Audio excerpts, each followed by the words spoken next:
Public-private partnerships. How can PPPs deliver better services? Managing the fiscal impacts of PPPs. Hello, my name is Isabel Real. I'm a senior economist of the Expenditure Policy Division at the International Monetary Fund. Today, we are going to be talking about managing fiscal risk from PPPs.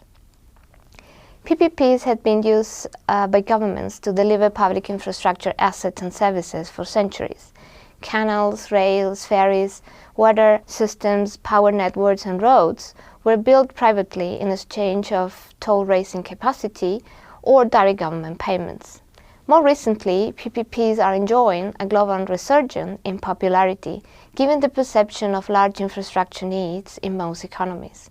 This is the consequence of insufficient public investment, given tight fiscal conditions in most economies in the aftermath of the global financial crisis. Despite their increasing popularity with governments, experience suggests that greater care is needed to safeguard public finance from potential fiscal costs and risks arising from PPPs. So why do governments do PPPs? PPPs can appeal to governments not only for efficiency reasons, but because they allow new investment to be undertaken without any immediate increase in reported government deficit or debt. However, this rests largely on an illusion, because in the absence of efficiency gains, PPPs and publicly procured projects have a similar long-run effect on public finances.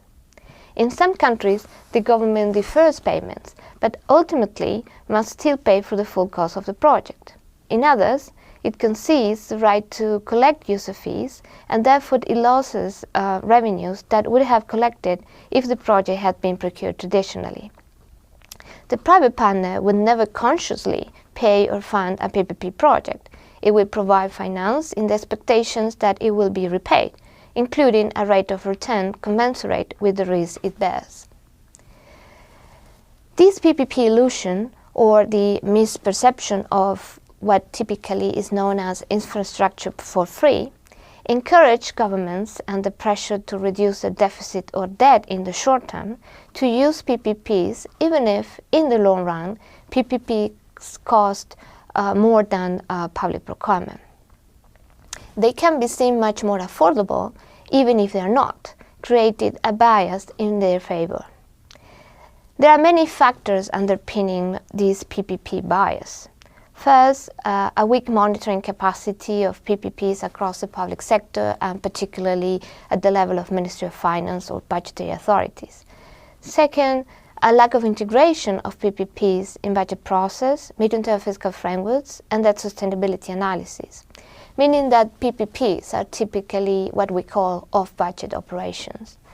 And third, there is a lack of transparency in fiscal reporting practices and quantification of fiscal risk. The PPP bias had led governments to assume financial commitments that later prove unaffordable. Therefore, we worry about PPPs because mistakes can be costly, and some countries had paid early for them. Governments like Australia, Canada, Chile, France, and UK, among others, have used PPPs extensively, and while problems have occurred, their overall experience with PPPs seems to be satisfactory. However, other governments have not been that successful, and PPPs have had a negative impact on public finance and overall macroeconomic stability. For example, Portugal made extensive use of PPPs in the early 2000s, mainly to develop its road network. The government committed to future periodic payments to the private partner, in addition to providing extensive revenue guarantees. Most of these transactions were off budget, therefore excluded from general government gross debt. This gave the government a false level of confidence in terms of fiscal sustainability, while the actual fiscal position have deteriorated significantly. The 2008 global financial crisis significantly reduced demand for PPP services, triggering the revenue guarantees and forcing the government to recognize a significant part of PPP commitments as general government debt, with significant macroeconomic implications. Therefore, PPPs can potentially obscure efforts towards fiscal discipline. They certainly reduce budget flexibility by committing public funds in long-term contracts and allow moving spending off budget, creating firm and contingent liabilities for the government. As shown in the Portugal example, if not properly managed, fiscal risk from PPPs can potentially have significant macroeconomic implications. So, how can governments benefit from PPPs without weakening public finance and jeopardizing macroeconomic stability? Governments can implement a four-pillar strategy for ensuring that potential benefits from PPPs are reaped. They could procure good projects, have good institutions in place, have good laws and regulations, and good fiscal accounting and reporting to properly monitoring PPPs. The first pillar for managing fiscal risk from PPPs then is pursuing good projects. That is to say, government should have sound project planning, evaluation and selection for all investment projects, including PPPs. There should be a clear investment strategy to select public investment projects on the basis of national priorities and cost-benefit analysis. Once a project is selected, the next step should be to determine whether procuring it as a PPP provides greater efficiency than public procurement. Spending decisions should be consistent with budgetary restrictions to ensure fiscal sustainability and take into account long-term fiscal implications of investment projects. The second pillar of this strategy refers to strong fiscal institutions for dealing with PPPs. It is essential that the Ministry of Finance manage a gateway process that gives it sufficient control at each stage of the PPP process.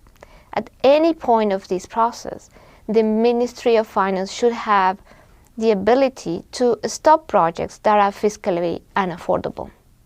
A dedicated PPP unit with specialized and capable staff can be helpful in managing this process. It can also be useful for ministries of finance to establish ceilings in both the stocks and flows of PPPs to help control for their fiscal risks. The third pillar refers to a sound legal framework. This should establish a clear, fair and predictable legal environment for the private sector to operate. The legal framework should also clarify the role and responsibilities of all relevant counterparts in a PPP transaction, both from the public and the private side. Last but not least, there is a need for good budgeting, fiscal accounting and reporting for PPP transactions. This should aim to achieve full and transparent disclosure of all future budgetary costs and fiscal risks arising from PPPs. The impact of PPPs of future government spending should be incorporated in that sustainability analysis and medium-term budgetary frameworks. The use of commitment appropriations in the budgetary process, which authorize governments to commit public resources for future years, can also be helpful in drawing attention to the future costs of PPPs, practices that are common in countries like in Germany and to a lesser extent in Colombia. Therefore, we can conclude that under certain conditions, PPPs can be effective in delivering public infrastructure assets and services, but they also entail fiscal risks. These risks are not theoretical, and some countries have paid dearly for them.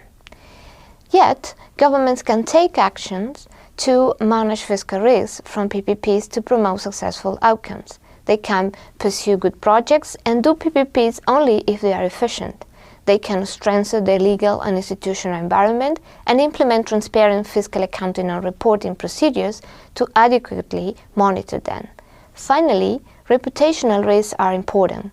Governments embarking in PPPs should be prepared to manage and monitor them in the long run. Start small, develop expertise, and build reputation where learning from past mistakes are key elements of a successful experience.